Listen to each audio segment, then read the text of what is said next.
Hello friends, मैं आपका mentor AK Singh और आज फिर हम अपने TGT SST की तैयारी करेंगे। और TGT SST में हम क्या देख रहे हैं, NCERT यानी कि NCERT को कवर कर रहे हैं। और NCERT में आपका जो कवर हो रहा है यानी कि क्लास सेवन्थ की ज्योग्राफी की NCERT और ज्योग्राफी की NCERT में हम देख रहे हैं आज 5वां चैप्टर। तो 5वें चैप्टर में क्या है, यानी कि जल के बारे में दिया गया है। और कल हमने पढ़ लिया था वायु के बारे में, तो यानी कि वायु के बारे में पढ़ लिया था। और वायु के आपको मैंने 2-3 पॉइंट बताए थे वायु वाले चैप्टर में, तो आपने नोट कर लिए होंगे। सबसे बड़ी बात है NCERT की, जो आपको एक तो टर्म्स, जैसे ये क्या है, आपको शब्दावली दी गई है।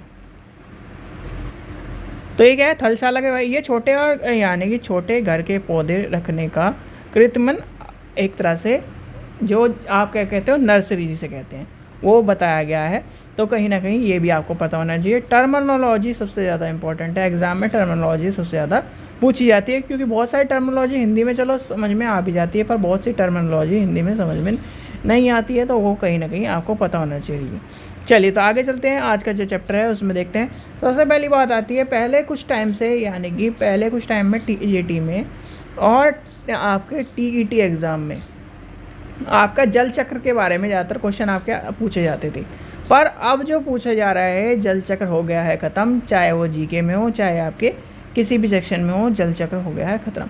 अब जल वितरण की बात थी, लवणीयता की बात थी। लवणीयता के बारे में आपसे पूछा जाता है महासागर के बारे में।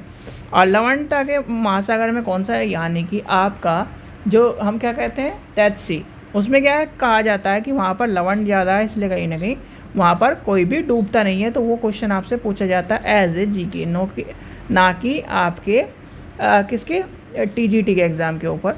तो ये भी आपको पता होना चाहिए। फिर आती है जल के वितरण की बात, यानी जल के वितरण में आपको क्या है, महासागर से कितना मिल रहा है, बर्फ़ के क्षेत्र से। अब ये कहा जाता है कि यहाँ पर आप पॉल्यूशन करते हो, यानी कि आपको कहा जाता है आप पॉल्यूशन करोगे तो कहीं ना कहीं पानी का स्तर और तापमान का स्तर, क्यों, क्योंकि कहीं ना कहीं जो आपके आर्टिक और अंटार्कटिका जो जगह हैं वहाँ पर क्या है, बर्फ़ें गल रही हैं और गलने की वजह से वो जल स्तर बढ़ता जा रहा है। और कहीं ना कहीं कहा जाता है कि जो आपदा आएगी वो जल के कारण ही आएगी, और जल के कारण ही हमारे जो शहर हैं, वो जो इस तरह की जगह हैं यानी कि जहाँ हम रहते हैं, वो डूब जाएंगे। तो यही कारण कहा गया है। चलिए आगे चलते हैं, आगे देखते हैं इस चैप्टर में कौन सा इंपॉर्टेंट चीज़ है। इस चैप्टर में मैक्सिमम 3-4 चीज़ें की जगह 1-2 चीज़ें मिली। एक तो ये आपका क्वेश्चन आता है विश्व जल दिवस, यानी कि विश्व जल दिवस आपके GK के फॉर्म में मिल सकता है और आपको TGT के फॉर्म में मिल सकता है, क्योंकि ये जो जितने भी आपकी डेट्स हैं तो वो आपको पता होना चाहिए। सबसे बड़ा महासागर कौन सा है, प्रशांत महासागर, ये आपको पता होना चाहिए। ये भी आपका क्वेश्चन परफेक्ट है। फिर आती है तरंगों के बारे में। तरंगों के बारे में आपको सुनामी के बारे में बताया, सुनामी क्या है, सुनामी कैसे आती है। ज्वार भाटा हो गया, ज्वार भाटा के बारे में इंपॉर्टेंट है। तो ये कहीं ना कहीं चीज़ें आपकी पता होना चाहिए। चलिए, और सबसे यानी एक सुनामी के आपका जो कहर हुआ था वो आपने देखा था, यानी कि दिसंबर 2024 में, जो कहीं ना कहीं। फिर आता है ज्वार भाटा। ज्वार भाटा में सबसे बड़ी इंपॉर्टेंट चीज़ याद रखना कि जब आपका चंद्र ग्रहण होगा, तब आपके चंद्र ग्रहण के टाइम पर जितने भी समुद्र, एक तरह से समुद्र में क्या होते हैं, लहरें उठती हैं, इसलिए कहीं ना कहीं जो मछुआरे होते हैं उन्हें तटों से दूर रखा जाता है और ज्वार भाटे से के समय पर मछुआरों को सूचित किया जाता है। फिर आपकी ये आती है, यानी कि कल आपका क्या हुआ है, कल ही आपका क्या हुआ है, सूर्य ग्रहण हुआ है। तो सूर्य ग्रहण, अब बताइए इसमें सूर्य ग्रहण कौन सा है, चंद्र ग्रहण कौन सा है, तो ये भी आपको पता होना चाहिए। सूर्य ग्रहण कौन सा है, चंद्र ग्रहण कौन सा है, यानी कि लघु ज्वार भाटा, बाह्य ज्वार भाटा। तो दोनों कंडीशन में आपको पता है, एक तरफ है सूरज, यहाँ पर है आपका चंद्रमा और यहाँ पर है आपकी पृथ्वी। फिर आपका है लघु में क्या है, ये आपका सूरज है, यह आपका चंद्रमा है, चंद्रमा बोल रहा हूँ, ये आपकी पृथ्वी है और ये चंद्रमा है।